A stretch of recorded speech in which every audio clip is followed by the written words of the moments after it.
Greetings and welcome to Flesh Wound Horror Live. I am Flesh Wound Dan, joined by producer Tad. Good evening. We are fire and ice tonight, Tad. Old school WCW. Okay. I'm iced in. You got the Oh God. Oh, poor taste, Dan. Too soon. Scott Twitch, Norton, Ice Train. I get it. Our Twitch stream didn't go live, and I kept pushing it like, go live. Yeah, but I edit. It's like something edited the title, so I took out Bloody Axe Wound. It's like, okay, so apparently Bloody Axe Wound was problematic on Twitch. Oh, well, fuck you, Twitch. Yeah, no, it's yeah, you totally no-sold my WCW Saturday night. Well, because it's no. You should know. No, yeah, I did on purpose. And you're still doing it, so just move along. I'm moving along. I thought it was cute.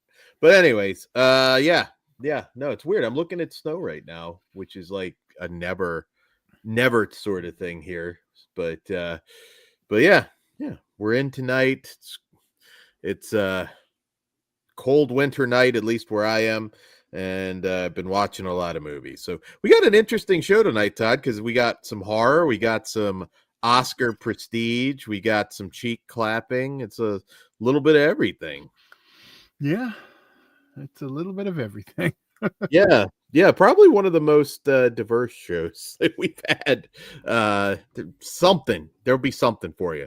Shout out, Ben. How are you doing? What up, Ben? Yeah, it's good to see you, Ben. I know Friday's a weird night for us, so yeah, happy you guys could be here to hang out. I don't know, Todd, do we have any other like movie news or anything that happened in the last couple days since they saw us last? No. Well, other people have teased the trauma news, so there's that. I'm hoping very, very soon. If the buzz is starting to go around the trauma circles, I'm sure it'll get wider. It feels like a January release, and I don't mean that in a bad way. Like it feels like something that they should have had in January, and I think it might have done okay. Yeah, well, the Toxic Avenger remake. Sorry. Yeah, well, no, I'm just thinking. It has more than just January. Yeah, I get what you're saying, but number one trauma fan Orc in the chat. I know you're waiting. You're here just for your Toxic Avenger remake news. He did. He watched the Trauma 365 compilation. I hope you enjoyed the whole 6 hours. What up, Ghost? How are you doing? Ben says it should be a Valentine's release. Yeah, it's got some genre competition, doesn't it? Because you got Hard Eyes, right? The Valentine slasher. Yeah, I don't think there's crossover, but it's not specific. Yeah, I wouldn't have it out the same week because I actually it's funny. 6 hours. Yeah, reading. Yeah, I'm glad you enjoyed it, Orc. Just for you. Just for you. We do it for you, Orc. So yeah, I don't think there's any other major news that I can think of. So we'll just get right into the movies tonight with our first film, Bloody Axe. Dan's like, I'll going into it without giving me a second. So yes, now I'm stalling because that's cool. I will sit here in silence, Todd, as you pull up the graphic. Well, no, I just had there we go. All right, that's fine. Well, there you go. In theater, well, probably out of theaters now because I saw like the last possible day. So this is the. So if you haven't seen it yet, you will be seeing it on VOD on the 14th. This Tuesday. Right. And I apologize. I've got like a minor cold if I cough through some of my shit tonight. But shoot. All right. So from writer-director Matthew John Lawrence, Bloody Axe Wound. And in this film, Abby Bladecut's family business, a video store, has thrived by disposing of teenagers to mimic horror movies. As the first female slasher, she battles gender bias while realizing the harsh realities behind the mass murders. All right, the horror movie Twitch doesn't want you to see. Bloody Axe Wound. So, you know what this one reminded me of? Very unusual movie, and I'm eager to talk about it. It kind of reminded me of a little bit of Video Violence, although it goes a very different direction. I was like, that's a good double. It's kind of making me want to watch Video Violence. Um, it's an unusual movie in the sense that you've got this dad who is the slasher icon, and he owns the video store, which he's not incognito or anything. He's just Roger Bladecut, the killer, who owns this video store. There's no explanation. The murder spree that he goes on, it all ends up on these VHS tapes in the video store. How it's on the tape when there's no camera really most of the time where they would be filming all of this. How is nobody finding the deaths on the videotapes in town? I guess nobody's renting the movies. None of these questions are answered. This movie just kind of takes place in its own weird Twilight Zone world. It's like you accept what's happening, and that's basically it. Like, if you don't accept the premise, if that's something you can't get over, it's going to be a hard watch. Yeah, there's a lot of like, how does nobody's seen her at this video store? Nobody's, if you're a person that asks a lot of those questions, you're going to have some trouble. I don't think it's any kind of like failure in the writing. I think this is just meant to be its own weird Twilight Zone world. So having said that, none of that's explained. But as the dad kind of suffering, not quite healing from his demises as he did when he was younger, she takes up the mantle. But being a horror comedy, it's kind of a coming of age tale. She can't quite pull the trigger because she starts to like some of her victims and develops a romance with Molly Brown's character, Sam Crane, who I think is probably the show stealer here. I like this one a lot. Like, it takes place in a video store. It's always going to be, I'm an easy mark. Yeah, I'm an easy mark. It reunites the star, Sari Arambulo. Sorry if I'm saying her name wrong. And comedian Eddie Levy. They're apparently on a show called AP Bio together, which is I do watch it as Glenn Hotherton from It's Always Sunny in Philadelphia. And I'm frozen, but you can still hear me. I hear you fine. Yeah, I may have to exit and come back. My computer's being weird.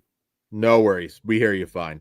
I've heard good things about that show, and they're both in this. Really good chemistry.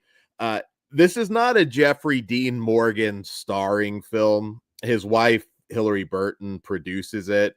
And the director is the director of Uncle Peckerhead, which they were both big fans of, and we were fans of here at Flesh Wound Features. And yeah, this one's just really charming. It's a lot of fun. The kills are very gory, so I think it delivers for the gore fans. Lots of really just cool, fun kills. It's a really solid slasher satire. You just have to kind of roll with it again, because it don't ask why. It just is. Just go in just thinking this is a sort of Twin Peaks kind of town where shit just kind of happens, or maybe Eureka or something. I don't know. But yeah, no, I had a lot of fun, Todd. This one hit me right. Yeah. Going in, I didn't have any clue, just the name and the poster. So everything I got, it was unexpected, but it was great. I had a really good time with it. I think the practicalness of most of the kills. I did you notice any CG? There probably was. There was one really bad CG thing, but it wasn't a kill. Yeah, I was gonna say, like, it's pretty light on that, which I'm glad. And I was worried because I'll tell you what it is now. There's a part where she's sitting there spinning the knife with her fingers, and you can tell that she's literally doing this, and the knife's been added in. Oh, okay. I don't think I caught it. I saw that was like right at the beginning. I was like, oh, please tell me we're just. And then after that, like I didn't notice CG during the kills. I didn't know if any were enhanced or anything. If it was, they hit it well, because it felt like that was the only thing because she couldn't pull off the knife twirl. But yeah, so yeah, like I said, that was just like uh-oh. But I was very happy. The kills are great. The cast. Yeah, it's funny. I didn't even I knew they were both in AP Bio, but I didn't connect in my head. So, but yeah, I thought this was great. It's definitely worth the watch. If you missed it in theaters, definitely check it out on VOD. I believe Tuesday. it's going to be on Shudder. I'm almost sure it's the same day too. I should have checked that because I would have put that on the graphic, but I'm going to double check that right now. Well, yeah, while you check it, I should also mention Billy Burke, great character actor, plays Roger Bladecut. He's fantastic, kind of disappears into the makeup too, which is cool. Jeffrey Dean Morgan, it's basically a cameo, but it's a fun cameo. I really enjoyed the cast quite a bit, and it leaves it open for potentially more stories in this weird little world. I think one thing that this has going against it is it was barely advertised. Like, this thing was just dropped. And when I say that, like, you and I obviously see a lot of indie movies, a lot of smaller horror movies. I didn't see this trailer like at anything. Yeah, they have a history of doing that. It's not the only one they've just dropped with no. Yeah, I'm a little surprised because I feel like this one, you never know, could have caught on and gotten some some hype behind it, but as it stands, I don't think a lot of people had a chance to see it. And it's not this one that's day and date. Getaway also, that came out on digital today and dropped on Shudder today. Ooh, I kind of want to watch that one again. There you go. It's on Shudder right now. There you go. Go check out a review of Getaway with Nick Frost. We recommend it and recommend go ahead and watch it if you haven't seen it too. So nothing bothered you on this one as far as like it's not like they're really a camera as such. No, once I knew we weren't trying to hide the camera, that wasn't a plot point. And yeah, they could have done it, and I think they may have. Do we really need it? People will figure it out. So yeah, I was fine without it. It is just the world that it is. Yeah.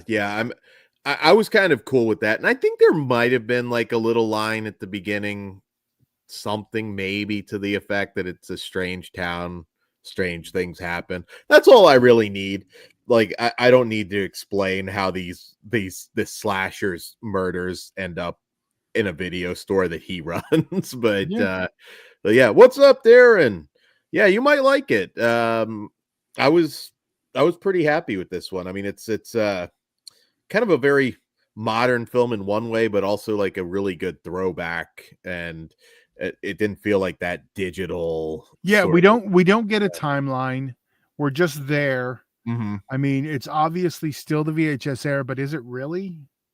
I mean, it's just kind of like its own world. Like, you don't. Really, it feels modern, but it doesn't, because it's kind of throwback. So it is its own world. Like, you get the feel of it pretty quick.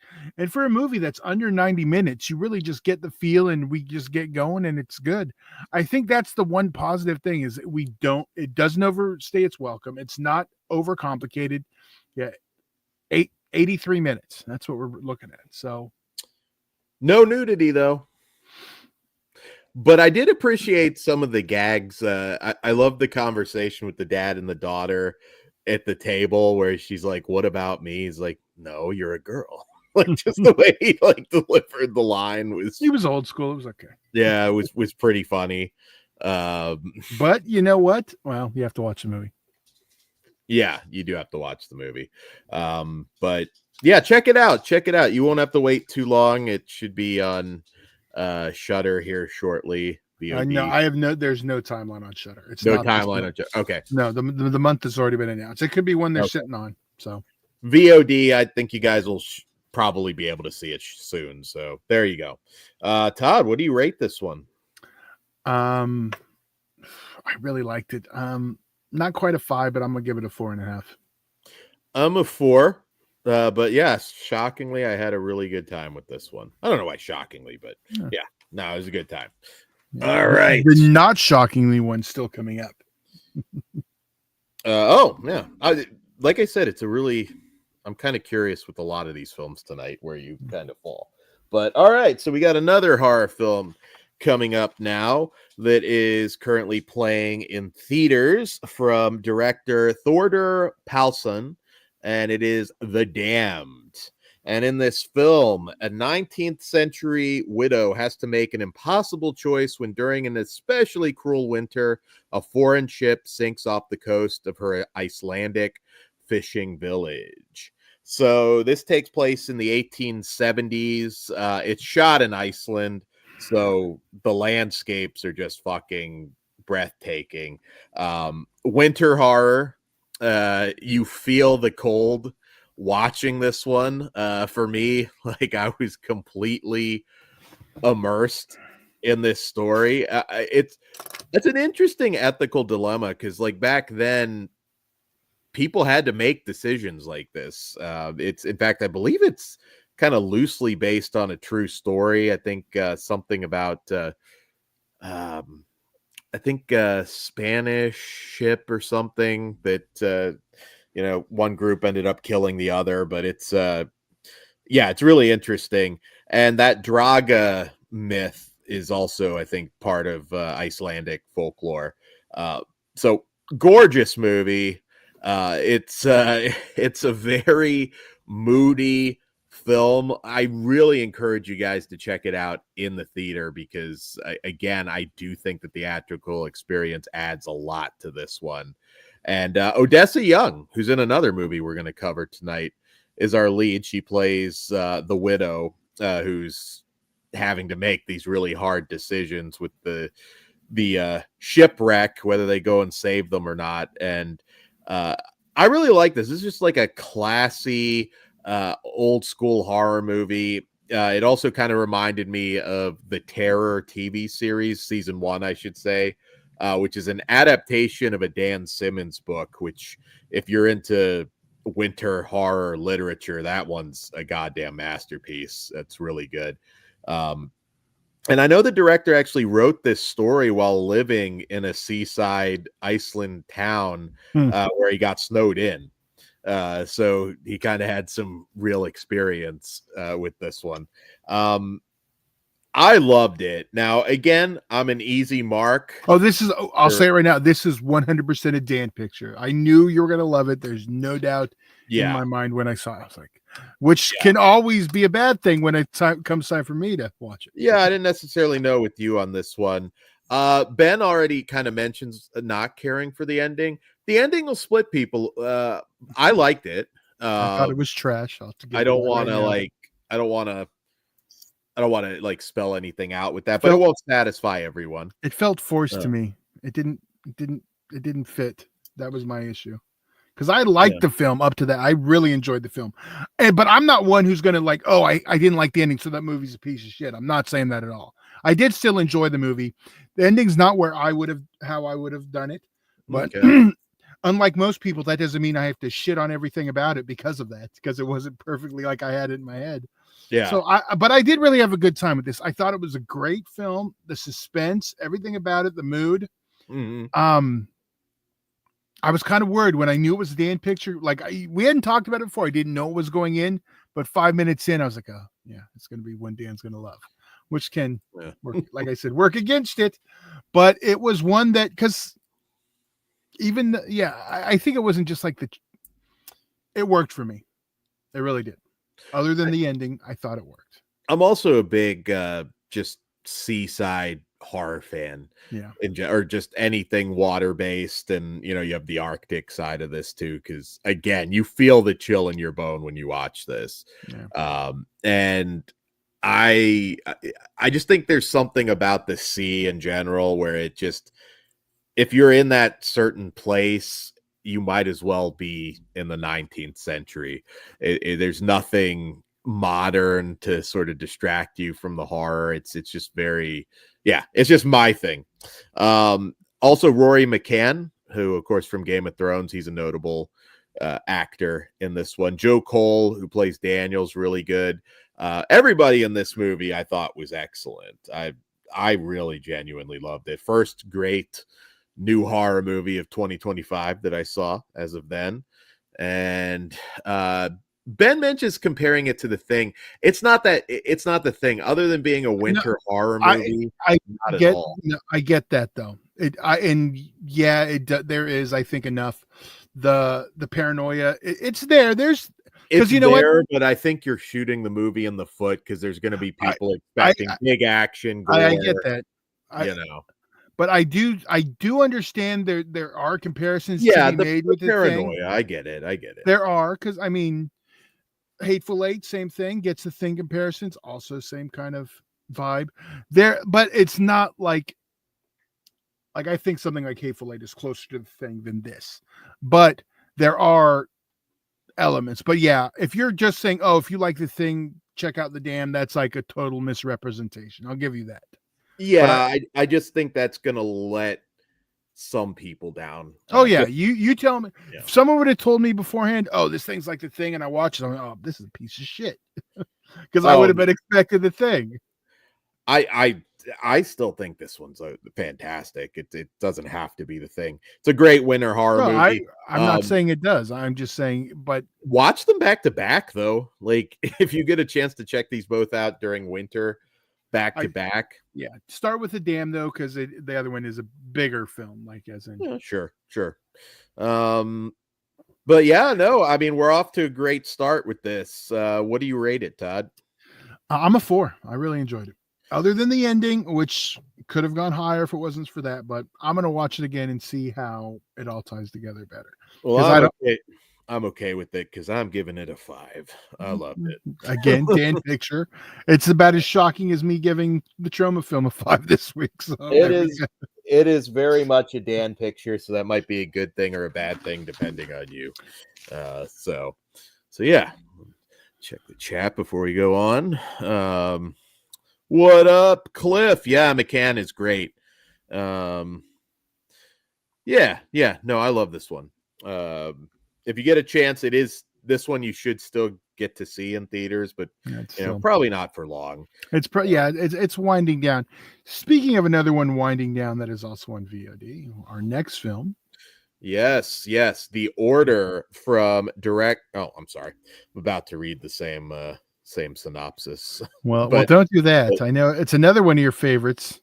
I know, Dan. Yeah, The Order from director Justin Kurzel. In this film, a series of bank robberies and car heists frighten communities in the Pacific Northwest. A lone FBI agent believes that the crimes were not the work of financially motivated criminals, but rather a group of dangerous domestic terrorists. Didn't know a whole lot about this one going in. Really good cast in this one. Jude Law, who plays our lead FBI agent, who is under the belief that this is a part of a splinter group for this sort of white supremacist group that's trying to take over the government. And I know this is another one that is based on some true stories. I don't know if it was one specific story. I didn't get a chance to research it too much, but some stuff that happened in the early 80s. Yeah, I believe it's based on an actual criminal organization event with the Triple K. Yes.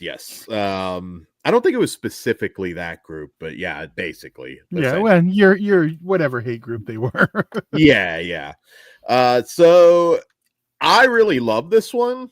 I think the problem looking at it is it looks very generic from just the poster art, even the trailer. I see the trailer had me hyped because I knew exactly what it was going to be, and it delivered. Like I saw this as the day it came out. This was one I got to see before the holidays. Yeah, I worry with this one that a lot of people are just going to be like, this just looks like a throwaway VOD movie. But one thing that sets it apart, Jude Law is amazing. That's not news. Jude Law has always been somebody who can kind of just disappear into a role. He's great here. Nicholas Hoult, who plays sort of the charismatic militia leader, like obviously evil bastard, but also human. He doesn't do too much of a mustache twirling performance here. And I like the Heat style feud between the two lead characters. Yeah, that was Yeah. and just two great actors. Don't forget Ty Sheridan also. Ty Sheridan, yes, is the local deputy. He's in this. I would kind of compare it to Heat, Mississippi Burning. It's got a lot of different things going on. And yeah, it's just a really well-made dark crime thriller. Yeah, and the bank robberies are exciting. It works. Yeah, it feels like a movie that more or less would have been made in like the 70s. It's just got that kind of gritty vibe about it. And everybody felt human. Like I said, again, there's nobody in this that felt like they were just phoning it in, trying to do a, just macho throwaway performance. It was really well done. Mark Maron, who I know we're both big fans of from Glow, pops up as the Jewish radio host who obviously is drawing the ire from this hate group. And I think this one's going to slip under a lot of radars. I hope people will give it a shot because I think it's really good. It takes place largely in Coeur d'Alene, Idaho, which I've actually vacationed there, and Spokane, which I've also spent a lot of time there. So okay, Dan. Not surprising. You don't I visited. Yes, you went to some meetings. I didn't go to any meetings, Todd. I've discovered Dan only likes to live in the Springer circle. When you watch the doc, you'll get that. Anyways, everybody was just fantastic in this, and it hits you in the feels at times too. Yeah. I mean, I know Heat is a masterpiece, so I know I'm name dropping some heavy hitters. I don't know if it's quite at that level, but it's just a damn good thriller, and I hope people will embrace it. And I agree. It was more thrilling because it was grounded in reality. They didn't go too over the top with the car chases. It just felt, like I was actually seeing this unfold before my eyes. It was great. That's why I wanted to add this one because I knew everyone was going to enjoy it too. I know Pugs is was gonna watch it. I don't know if he did or not yet. I knew he'd enjoy that one too. I did actually put in my notes. It is based on the book The Silent Brotherhood by Kevin Flynn and Gary Gerhardt. So if you want to check that out, and it's a hell of a finale too. Like this one, give it a shot. I will be picking up the physical of this one for hopefully. I don't even know who put it out, but this is definitely one I want in the collection also. All right, Todd, what do you rate it? That's a hard one because I really liked it, and there's nothing really wrong with it. As an action picture, I'm giving it a 5. It was a great film overall. I don't have anything bad to say. Yeah, I'm not quite a 5, but I think I got to go a 4.5 on this one. No, I get that. Like, I just don't have anything that's like, well, what was wrong with it? I can't think of anything. No, it was just raw, gritty. It really shows how diverse Nicholas Hoult is, who's having a hell of a year. I mean, Nosferatu. And he can play the same character twice and have 2 great performances. God damn it. Yeah. No, he's a good villain. He's a really good villain. I know he's going to be Lex Luthor, I believe, in the new Superman. So that he might pull it off fairly well. Yeah. All right. So that's the order. All right. Up next, we have one that Todd has been anticipating his entire life. His entire life has led up to this moment, and that is A Complete Unknown from director James Mangold. And in this film, in 1961, an unknown 19-year-old Bob Dylan arrives in New York City with his guitar and forges relationships with music icons on his meteoric rise, culminating in a groundbreaking performance that reverberates worldwide. All right, so Complete Unknown. This one's getting a ton of Oscar buzz. If you're unfamiliar, director James Mangold, no no rookie when it comes to musical biopics. He did Walk the Line, Johnny Cash movie, and Johnny Cash is in this film, played by Boyd Holbrook. He also did Ford versus Ferrari, Girl Interrupted, Logan, Copland. I know the one you're not going to say. Oh, wait, you're laughing, so you are going to say it. The one stain on his resume, Indiana Jones and the Dial of Dysentery. I'd argue The Call of the Wild is the bigger stain and the worse. Oh, did he do of the two, the least impressive Harrison Ford movie. So yeah, I'm sorry. I was Call of the Wild, and I love that story. Like, just do it with a real fucking dog, god damn it. Like, why do we have to have a CGI dog? Like, you're lucky we didn't have a CGI Harrison Ford, his old ass in the cold. Come on. Yeah, that's true. I'm sure he was a pain in the ass. Can you imagine dealing with Harrison Ford and a live dog? They probably got one day through, and Harrison Ford put a bullet in his head, old Yeller in his ass. He came back. He broke his paw. I had to put him down. Damn, Todd. What up, Dirk? How are you doing? Good to see you. Yes, Todd is the ultimate Timothée Chalamet fan. He has all of the posters on his wall. Well, when I think of the modern action star, I think of the masculine Timothée Chalamet, or whatever the hell, Can't wait to see him. Chalamet. Yeah, that fucking guy. Well, he's great in Dune. I don't have the hate for Timothée Chalamet that you seem to have. I never said I did. You're the one who's putting all the hate on him. No, I'm not putting any hate. I like Timothée Chalamet. So this movie was initially scheduled to roll before lockdown. It just got shut down, and it essentially gave Chalamet, who was attached back then, like 5 years ago, 5 years to get it right. And he does channel Bob Dylan pretty well. Now, to be honest, not a Bob Dylan fan. It's not really my thing. I am a Johnny Cash fan, though, so it's always cool to see a movie featuring him. There was a previous Bob Dylan film in 2007, I believe, called I'm Not There, which had like 5 or 6, I think, different actors playing Bob Dylan. Oh, that's right. Wasn't Tilda Swinton played him at one point? Him. Yeah, it's like different periods of his life. This is, a snapshot from a very specific period, like his early rise to fame.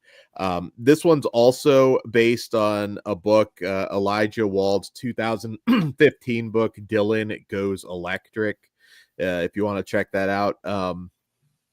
So, like, not like the most compelling figure for me. Like, my takeaway with this is, Bob Dylan, kind of an asshole. I'm sure a genius in his own way. The folk music purists at the time didn't like his form of music, and just treated his girlfriend kind of shitty.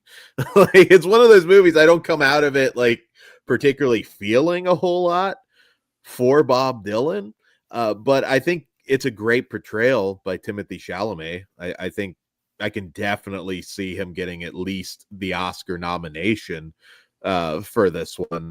And I know that the Sylvie character played by Elle Fanning, apparently real figure. He had the name changed, I guess, because I guess on some level Bob Dylan cooperated, and maybe it was more the book than the movie. But kind of girl treated shitty on his way up.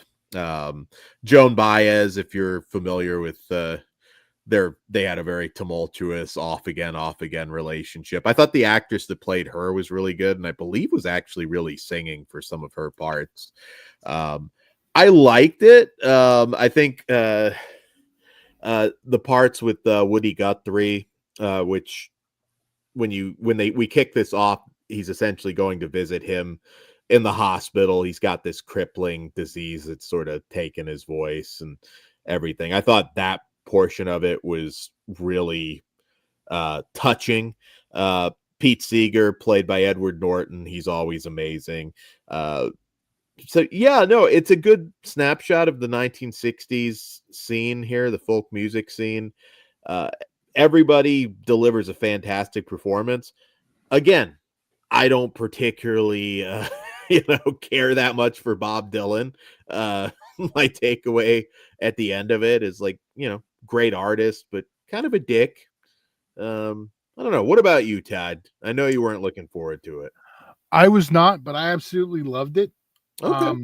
I am, I'm a fan of slice of life movies, which is, what it was. Mm-hmm. And true story. So I'm not a Bob Dylan fan. I don't have anything, just not, I don't dislike folk music. I mean, I love David Hess. So, but there's a little extra something for it for me with Mr. Hess, but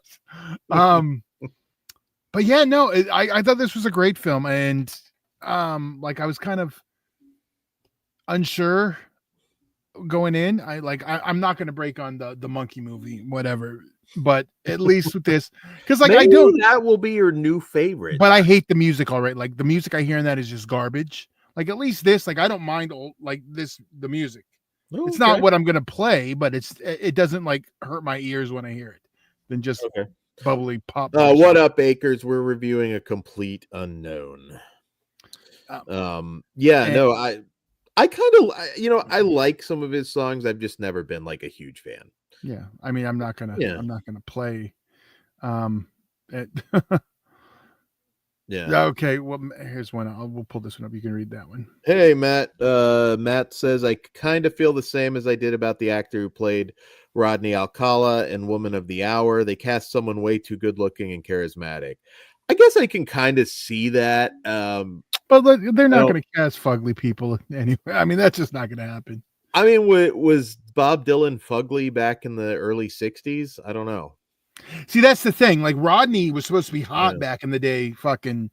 So, I mean, they just used a modern looking attractive guy instead. Because I mean, you bust him out, put the unibrow on the new guy. He's gonna look. But I mean, then it was like no one gave a shit. You didn't fucking groom your face like that. So that's the one thing. I mean, Bob Dylan had a lot of panties thrown at him. Yeah. So I don't know. I mean, they're both kind of little weirdos, so it works. I mean, Timothy and Dylan.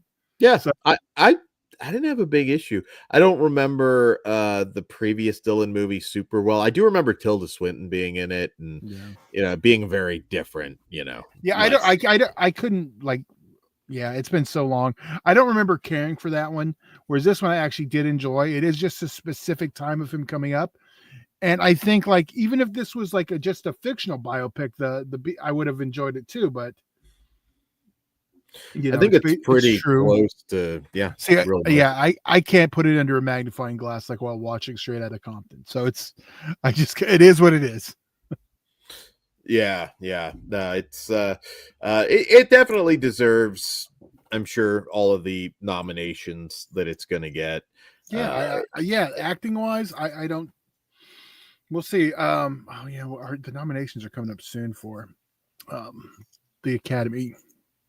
I want to say it might be Monday. I have to look. Ooh, yeah, I know it should be very, very soon. So we'll know what we got to do. I'm telling you, I'm not gonna have a lot this year. I'm like good to go. I feel like I've probably there's always some stuff that you just can't watch yet until that's the only stuff. There might be some stuff. Best international film and all of that. Like I don't know if I've knocked out too much of that yet, but yeah. Nomination announcements will be delayed for The Fires. That makes sense. Oh yeah, that's true. Yeah. No, that's Well, we got more important things going on here. I forget. Yeah, shit. Well, I mean, they'll still have it. They're finally going to play NXT New Year's Evil Saturday. Oh yeah, I forgot. Yeah, everything was kind of delayed on that. But Boyd Holbrook, I will throw out as Johnny Cash. Like he's already done a Johnny Cash movie with Joaquin Phoenix, but I could see doing something with him. He was really funny. I love the scene where he's like just pissed drunk and he's just like backing in the Yeah, he's also what is he? He's on the what is it? The Stallone show on Paramount. I can't think of it. Oh geez, it slipped my name. I watch it and I just can't think of it. the Stallone action show, the new the Oh, Tulsa King. Tulsa. Jesus, thank you. Yeah, he's on that too. Sweet, He's a regular. sweet. So. Yeah, no, he was really amusing. So Todd, what do you rate A Complete Unknown? It's a good picture. It's hard for me not to give it a 4.5. Yeah, it's weird. Like my enjoyment of it is maybe a little less. Just for me, just not really relating or particularly liking Bob Dylan as a person, but it's at least a 4.5 because I think he kind of nailed it. So yeah, 4.5. Was he on the new Justified? I believe he was also. Great actor. Everybody in this movie. I could see, I think The Brutalist, having not even seen it yet, but just my hunch. Yeah, there's one that we need to see. We haven't been able to see that. I get a vibe The Brutalist is going to be the one to beat this year. It's like 3.5 hours or some shit. I don't know. Just I'd love to see Guy Pearce get something. He was the bad guy in Logan. Okay. Well, that makes sense. That makes sense. They're using him in the same director. Nice. All right. So, Todd. Uh-oh. We are heartbreak feels good in my pants. Like, and then I get to tell you my interesting Antonio Banderas double feature. I think there's going to be some inappropriate shit. Should I just put it up now? No, we're fine. Well, I'm just going to go out on a limb. You enjoyed it. Well, let me read the synopsis first. Okay. We've got Babygirl from writer-director Helena Regine. And in this film, a high-powered CEO puts her career and family on the line when she begins a torrid affair with her much younger intern. Okay, so we got obviously Nicole Kidman as the CEO and Harris Dickinson as the he's in everything now too. Yeah, he is one of those kind of popping up in everything. Hey, he's very good. No, he's a great actor. Okay, so this is another one where it's kind of painful seeing Zorro get cucked. See, here's my thing. Okay, I'm just going to start then. If we're starting there, we're starting there. That is the biggest flaw in this movie. You expect me to believe Antonio motherfucking Banderas is going to get cucked by this cracker? Fuck all that noise. This is some bullshit. I am the most unbelievable thing out of this whole movie is you expecting me to believe Antonio Banderas. Fuck that. That Latin ain't putting up with that bullshit. All right. That is fine. Well, you started there. It was in me. I just didn't know when it was going to come out. I knew you were going to have a lot of in using the slur, Dad. What did I say? You said the biscuit name, Ted. Biscuit. I need to know what I said. Put it in chat. The snack, Tad. The I can say cracker. It's cracker. Oh, sorry. Yeah. Yeah. You can say cracker. Oh, my bad. Yes. Well, I have the cracker pass. So all right. So which, to be fair, she is the whitest of all white ladies. Nicole Kidman's pretty white. Yeah. Yeah, pretty white. Cracker either. So I'm not my Zorro. That's what Ben says. Not my Zorro. Not my. I wanted him to bust out the sword and just fuck him up, just carve fucking his name into his fucking back or some shit, and then fuck him with the sword. But yeah, I'm gonna say first off, more erotic drama than erotic thriller. I guess you can call it an erotic thriller, but it's not. I mean, I guess the anticipation of that potentially when they get caught and everything, but a little more erotic drama than anything. Yeah, I don't call this one full on erotic thriller. I mean, yeah, I'm okay if you want to throw it in there, but yeah, more erotic drama. I grew up, I mean, I fucking love 9.5 Weeks. Always loved that movie. These sort of bondage style Yeah, like romance. Secretary is another great Love one. Secretary is amazing. I don't want to say it's my wife's favorite, but She never took her hands off that fucking table, did she? I need my Maggie Gyllenhaal, god damn it. If you want to get a little darker, I mean stuff like Tokyo Decadence and stuff, so I was interested in or this Edition. Oh wait, that's different. little bit. Now, like I said, erotic drama, a lot of this isn't presented in a particularly sexy way. Like, I mean, actually, there's not a lot of fucking so much. No. Like, there is nudity. Now, Nicole does get naked, and I appreciate that very much. And I enjoyed it very much. I think she's good in this role. We have Sophie Wilde from Talk to Me, who pops up as Esme, who ends up kind of factoring into the story quite a bit. There's moments where I just, again, made more for women, so I'm coming at it from the dude's perspective here, but I know they're probably all excited that she got the cuck, Antonio.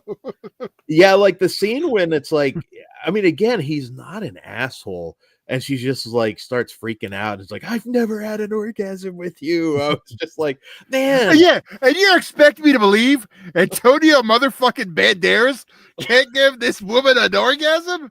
Get the fuck out of here. It's like, it was good. Lover himself. Tell me Zorro making bitches cream. Get the fuck out of here. It's like, it was good enough for Catherine Zeta See, Jones. this is Hollywood trying to neuter the brown man. You're watching it right here. That's what this bullshit is. They're trying to tell you. No. See, if it would have been a white man, they wouldn't have done that shit to him. Cancel them, Todd. Cancel them. You, God damn it. A24, you're canceled. Sorry, Dan. I had fun watching this movie. I mean, again, definitely made for specific kinds of women, like not made for me per se, but I did enjoy it. Like, I enjoyed the trashy side of it. Hey, fun seeing Nicole Kidman flicker bean to violent pornography. It's kind of implied that he shoves a Jolly Rancher in her pussy at one point. Like, I mean, it's not too graphic, but like that candy scene. Am I off base? Anybody that's seen the movie, he did shove that in her pussy, didn't he? I believe so. I think the sex games that they play could have been a little more interesting. Like, he has her like get on all fours and drink milk out of a cat bowl, but I'm like, I think you could get a little more wild with this. I think Mickey Rourke was going to have more creative shit. Yeah, I mean, they weren't going for something super hard that way. Yeah. I didn't believe he could cuck Antonio Banderas either. Yeah. Maybe that's just me. No. Antonio Banderas, I think, is in his 60s, but I was going to say I guess I am technically closer to this guy's age than Antonio's, but still, I guess I was like, hey, really? I don't think you're winning this battle, you little fucking dork. But yeah, I'm not AMC. I'm glad I got to see 2 movies that day. I think I saw 3. But like, yeah, to not put the Nicole Kidman intro before that hurts my. How do I watch a movie if I don't see that before? It doesn't work. I don't quite get not doing it. Like, I mean, because they don't want to remind. It's weird. They do it on anything she's a lead in. Yeah, I guess so. I mean, this is another one getting Oscar buzz. Now, I will say I think she's very good in this. Her character is definitely, well into her 50s. I think she's more or less playing her actual age. And it kind of felt like The Freak would have come out a long time before this.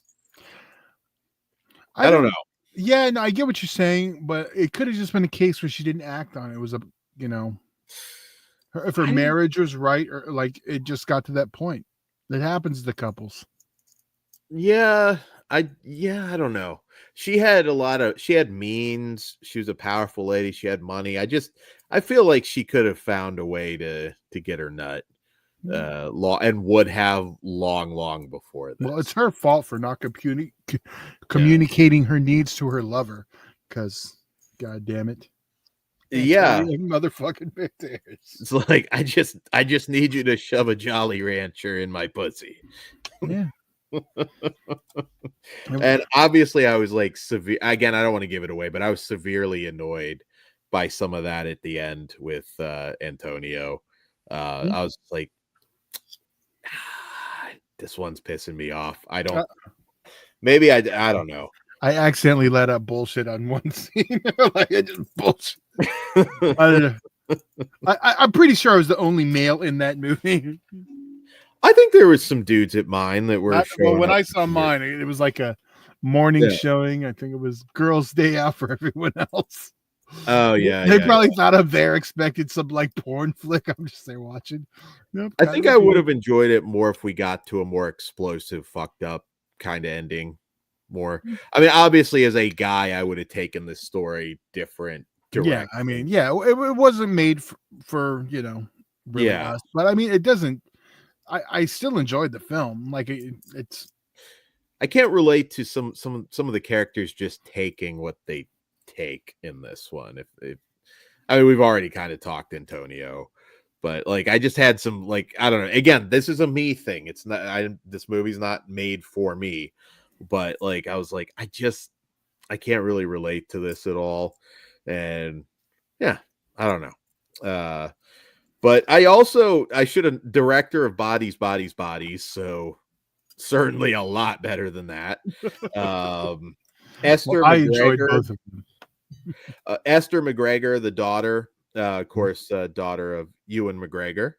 I thought she was really good. I didn't know that. Yeah, I mean, I think it's better than the 50 Shades movies for sure. But not nearly as good as the other movies that I kind of reference. No, well, I mean, Secretary is probably the top one of the genre. It's hard to beat that one. I know 9.5 Weeks is another big one, but I think Secretary's just. I think Secretary's more realistic than 9.5 Weeks. That's actually a pretty accurate portrayal. I think like there's several of the movies tonight, the non-horror movies, I should say, where there's going to be empathy issues depending who you are with some of these characters. Like I could see a lot of people having issues with 3 of these movies. That yeah, I think that could be a big issue. But what do you rate this one, Todd? I've gone back and forth. While I really did enjoy it, I think I'm right around a 3.5. Oh, okay, you're higher than me. I'm 2.5. I still kind of had enough fun watching it. Hey, great seeing Nicole Kidman naked. It's still entertaining in a trashy way, just not quite the movie that I would like. But again, not made for me, so it's all good. How do you feel about her potentially getting an Oscar nomination for this? Because again, she was good. Is it an Oscar movie? I don't necessarily think. Well, I may have someone else I'd rather have it in mind. So yeah. All right. So are we already on our main event tonight, Todd? We are on our main event. All right. Another Fresh one out of the theaters. Yes. I'm saying it right now. This was one of my most anticipated of the year. I've been waiting on this one. If you're on, I believe it's on our Patreon, you can see our review of the Pam and Tommy sex tape and reality show, right? I believe. What reality show? Not real. The would it be true? Well, I guess it's still true crime. It doesn't the biopic, but that's the Pam and not the biopic. It was the doc on the sex tape. Yeah, that's what I was going to say. Yeah. The I can't remember what it was called. Yeah, I guess it's true crime. The about the tape and the leak. Yeah, there we go. Pam and Tommy about the sex tape. Yeah, which was very interesting because that was like the biggest thing in the world at the time, and like very crappy and underwhelming in a lot of ways.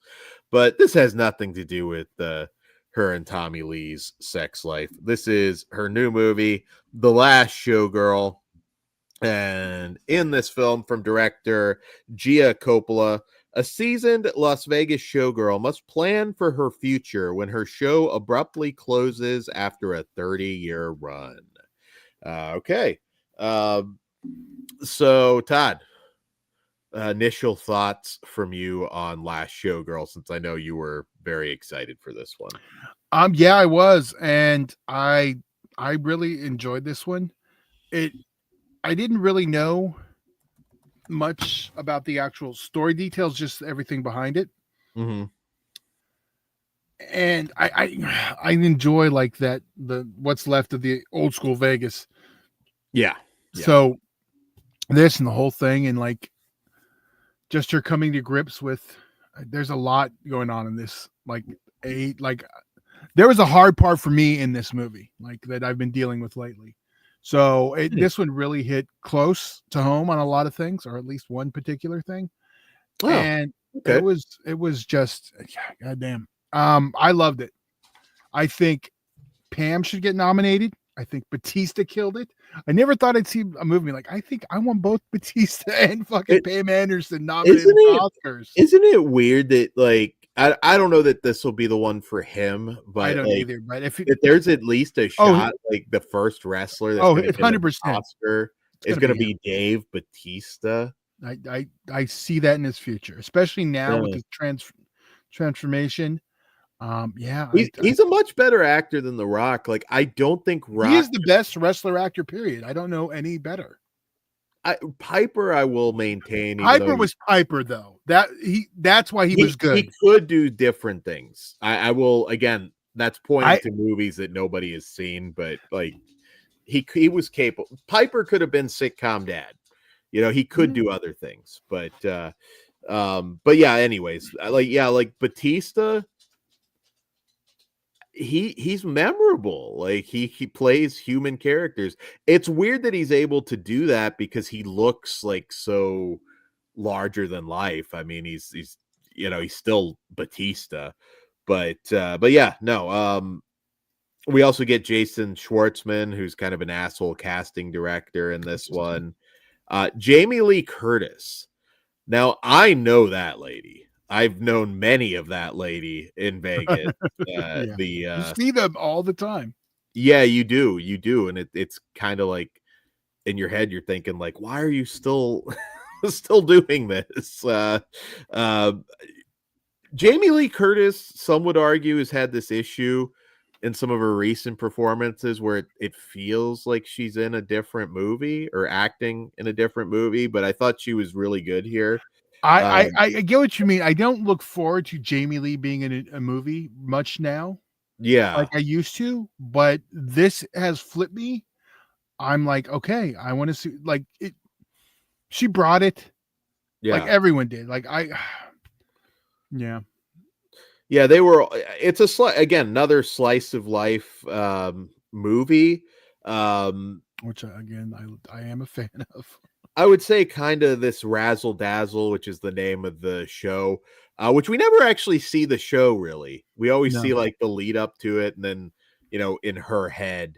I mean, she's a character that's holding on to like this tiny, very tiny bit of fame that she's had over the years. This show's obviously on its last legs. I think it's kind of somewhat based off of I know I'm saying this wrong, but the Follies Bergère show from back in the day.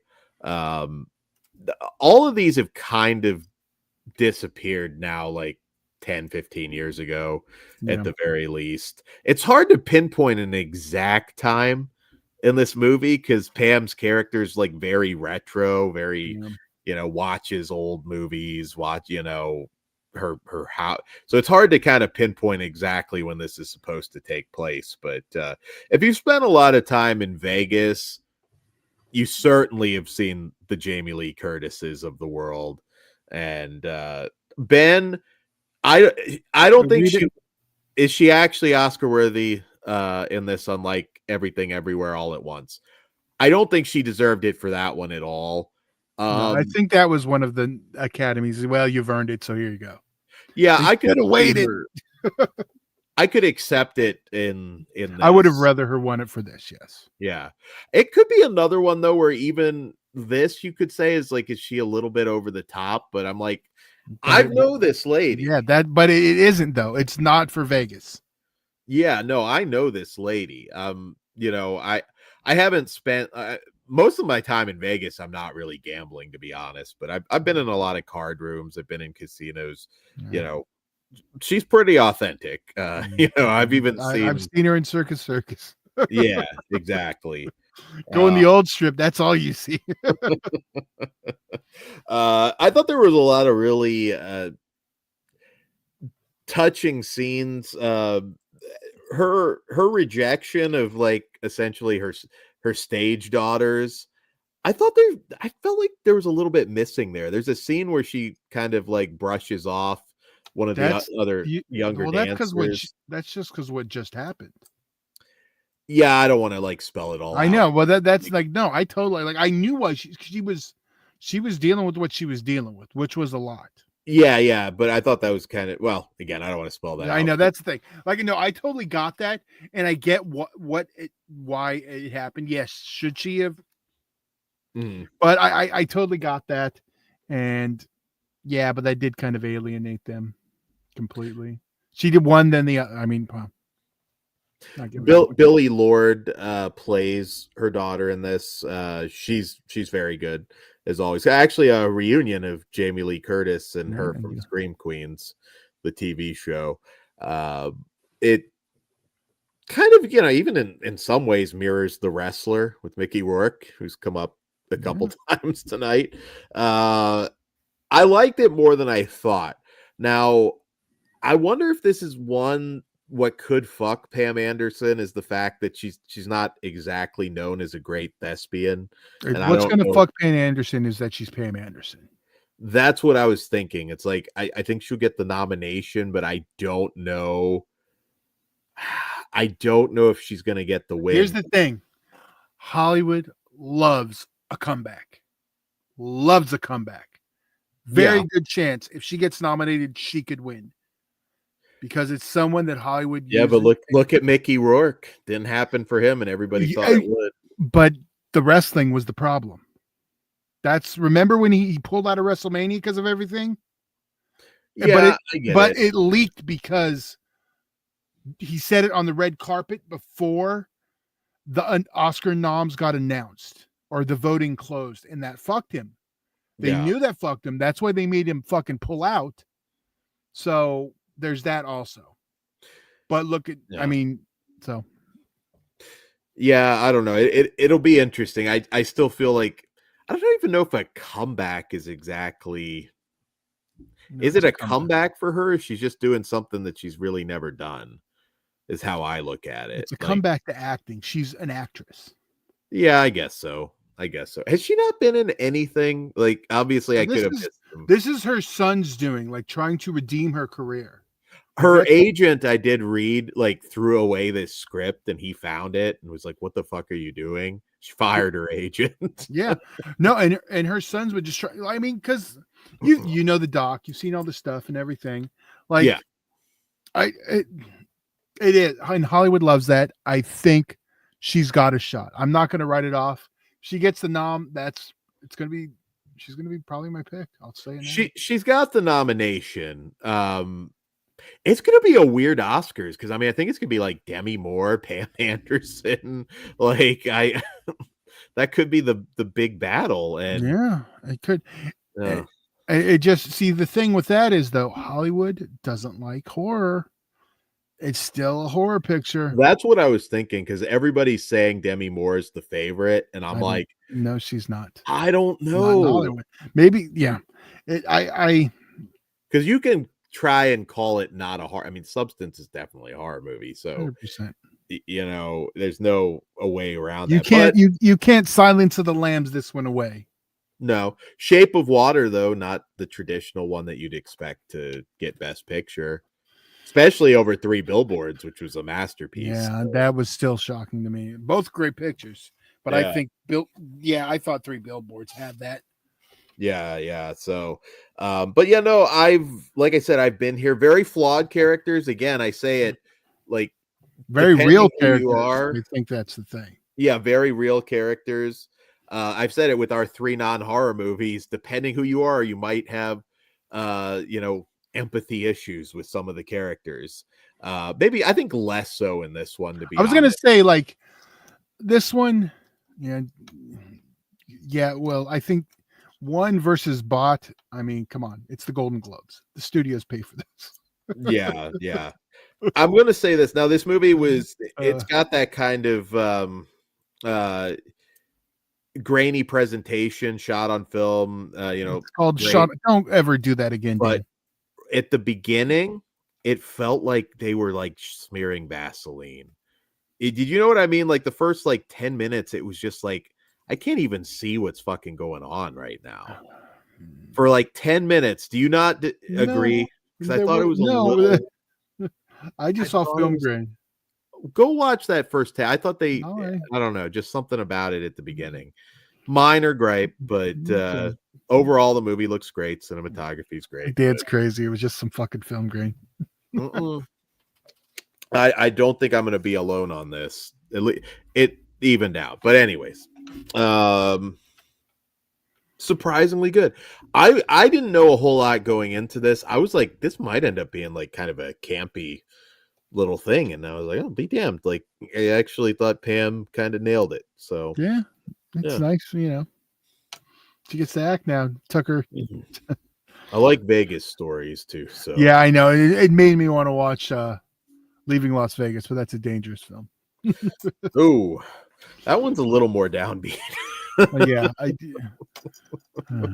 I mean, this one is at times, but like, yeah, that's a dark Vegas Matt story. says so. The Substance was a musical or comedy. That's how they'll see it. For purposes of the Golden Globes, yes, it was. It was a musical or comedy.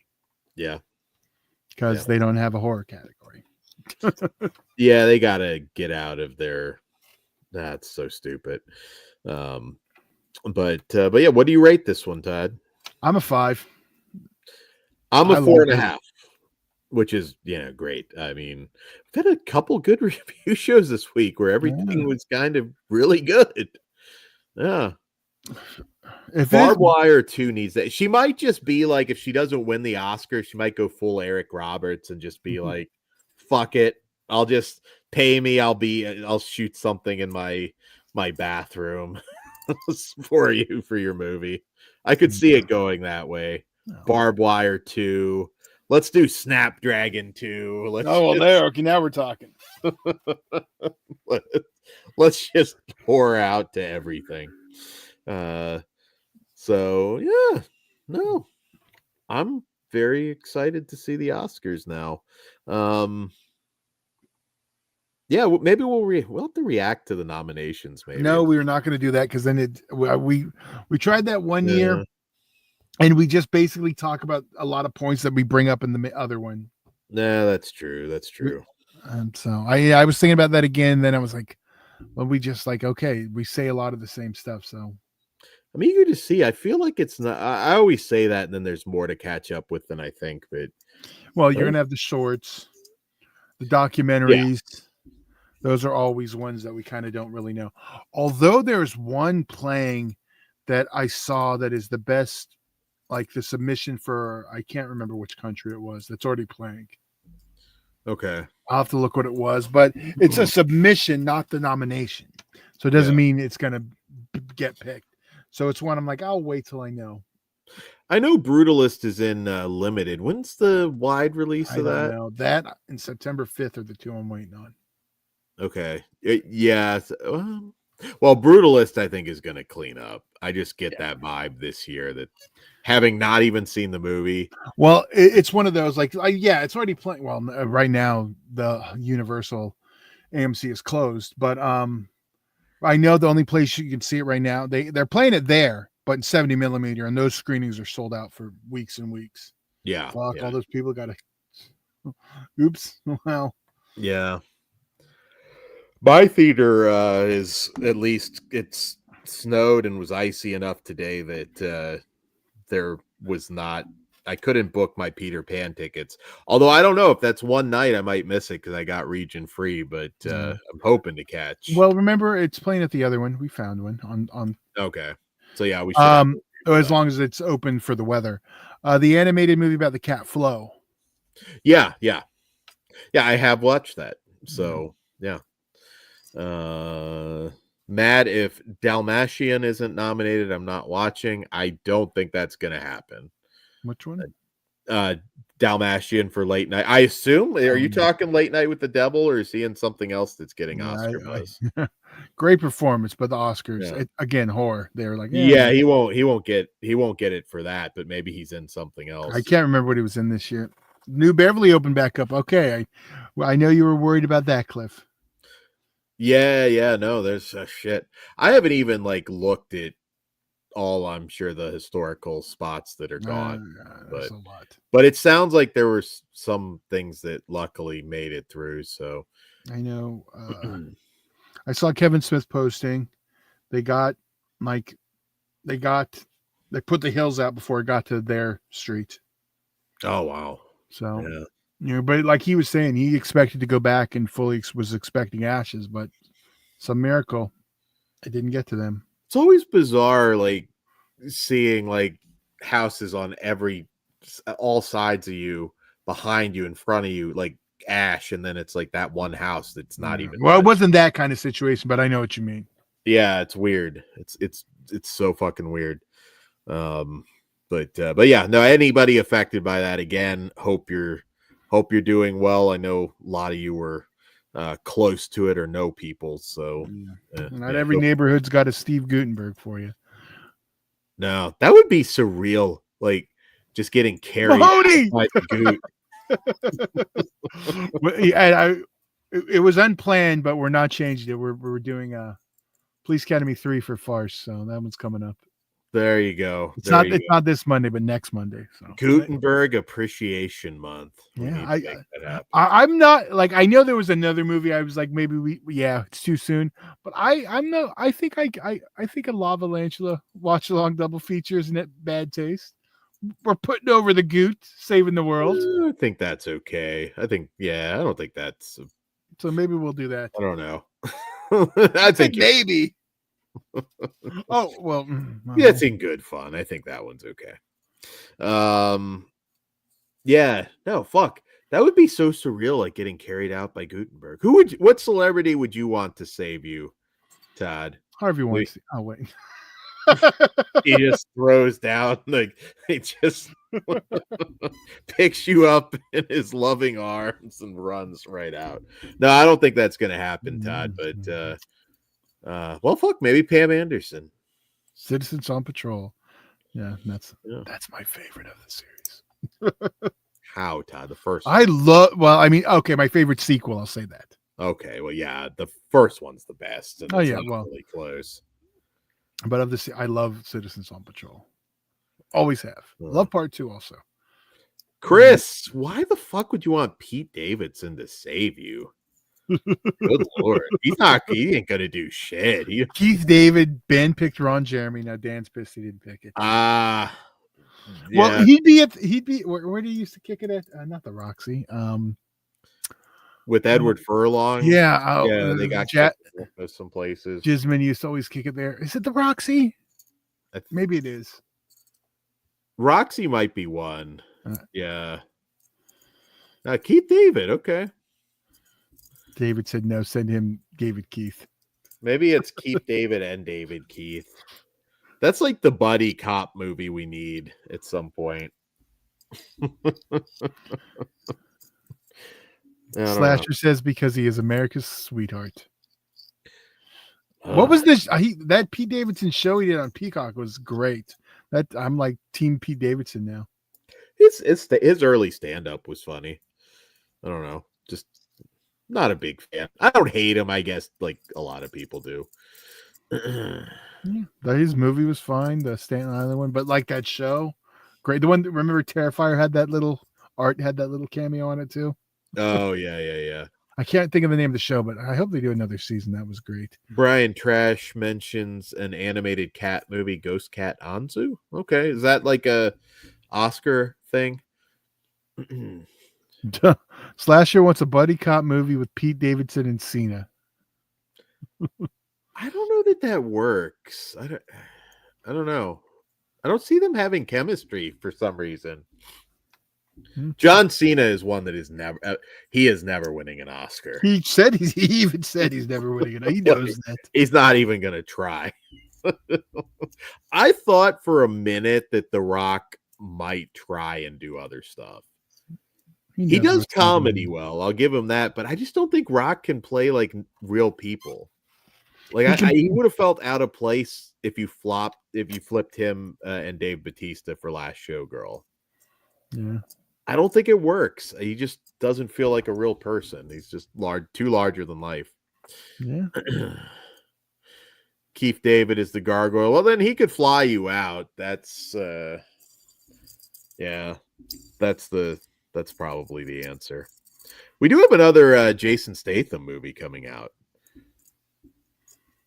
Working Man or something like that. I mean, looks like just every other Jason Statham movie. Well, but, then it should be entertaining enough.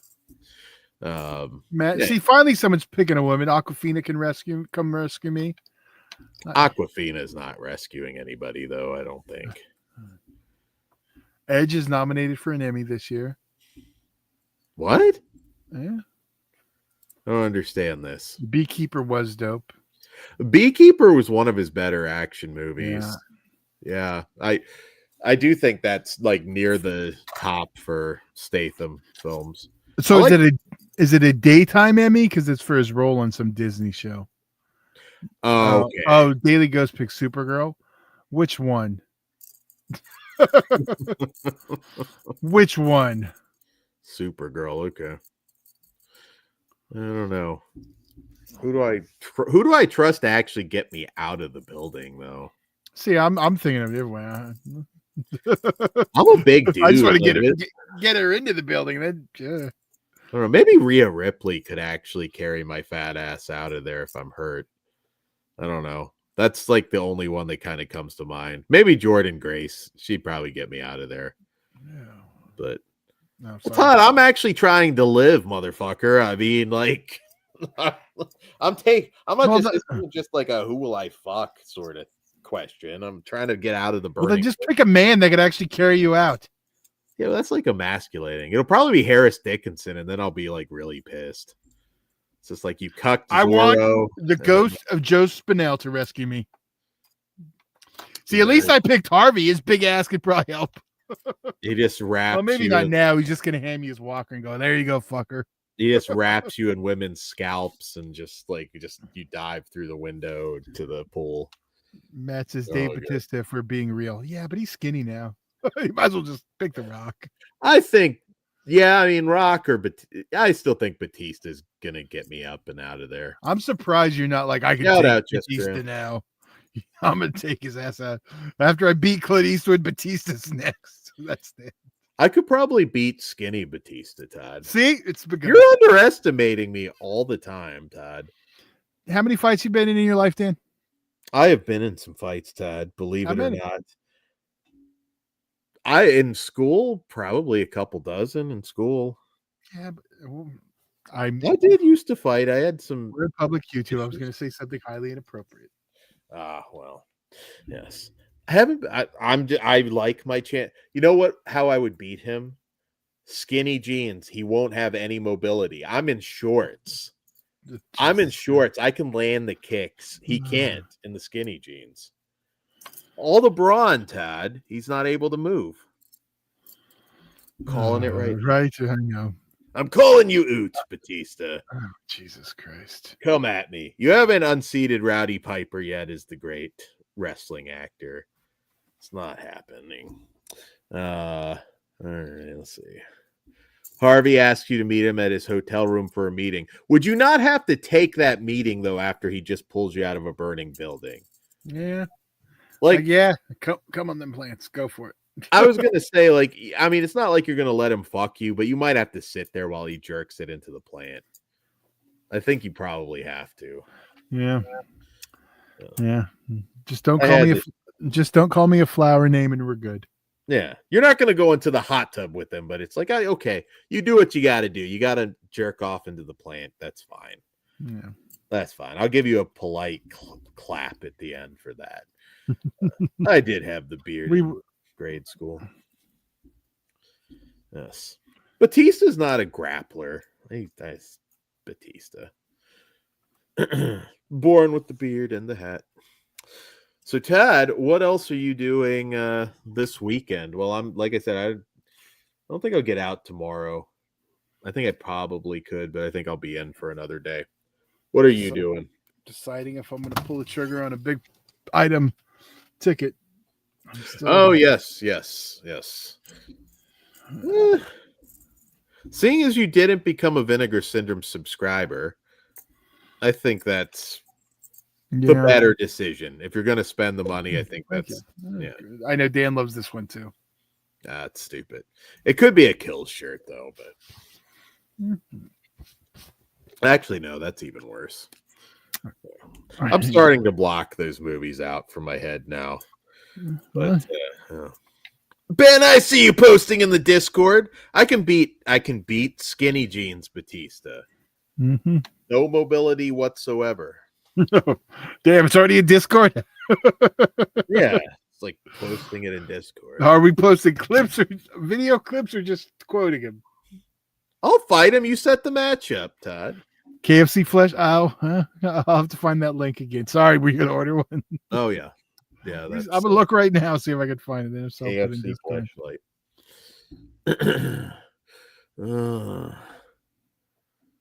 Fuck yeah. There it is. You could literally just Google KFC flashlight. Oh yeah, it's got a little. Should I pull it up? I was on friend of the show Hayden Cornelius's stream a few days ago, whatever it's been. And there was a lady who had a bunch of Colonel memorabilia all through her house. So it's real. The Colonel fetish is real. All right, hold on. Let me pull it up. Can you pull this up? I don't know. I think we're okay, Dan. Dan's like, are we though? Well, you just probably can't linger on the more. There's no more. Like, watch, you'll see. Yeah. Can't show anything going in it. See? There you go. There you go. That's the chicken. It looks like chicken. And it has a little lid, so it looks like it's a little yeah. Okay. There you go. You can order yours, Dan. I am not, Todd. I've never had the desire to fuck some chicken. I guess, it would feel. Would it feel? I mean, it'd be greasy, right? It would be like a very greasy vag, I feel like. I don't feel like it wouldn't feel like the girl's wet. It would have something different going on. I don't think it would feel the same. Well, I don't know what you're going to use as lube, Dan, but okay. I don't know. It's just grease is a little bit different. The consistency is a little different, and I don't know if I'm. This is idiocracy. We're so fucked. Yeah, in a world that you wouldn't put me over skinny jeans Batista. Yeah, I'm an anarchist now. Fuck the brains over brawn, Todd. Brains over brawn. And shout out Jess Graham if I didn't say hi yet. All right. So I think that's all I've got for you. Yeah, it's hard to beat the KFC fleshlight. Just gonna go out on that one. The KFC fleshlight. I think we're done. That's it. That's a wrap. That's a wrap, guys. We will the last tournament on the left will be back Wednesday on patreon.com/fleshwoundfeatures. So check that out. Check out our show we did Wednesday. We've got our Russ Myers show dropping shortly. We've got some erotic thriller stuff as well. Lots of good stuff coming your way. And this Wednesday, we're hoping to be up at full staff. So all four of us should be here. We should be here. Our best of 2024 show is also coming out soon. So I'm going to have to get busy on that. Yeah. And check me out on the 13th on Region Free. And when will we be back next, Todd? Wednesday, I guess. Okay, there you go. It's already Friday. Yeah, and you can catch part 2 of the Flesh Wound Farce Clerks episode where we talk about the next 3 episodes. We did 1 through 3. Now it's 4 to 6.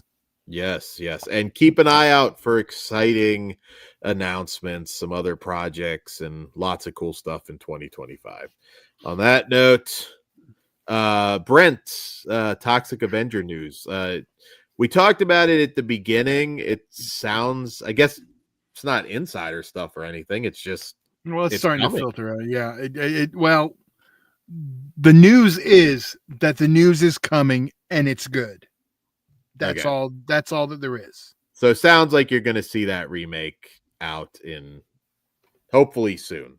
Yeah. I don't know when, but hopefully this year. Should have been last year for the 50th, but whatever. It is what it is. All right, guys. Good night. Money's on the dresser. Gotcha. Fucking yawning Antonio again. forever. Yeah, god damn it. Antonio's not a cock, god damn it. It's not a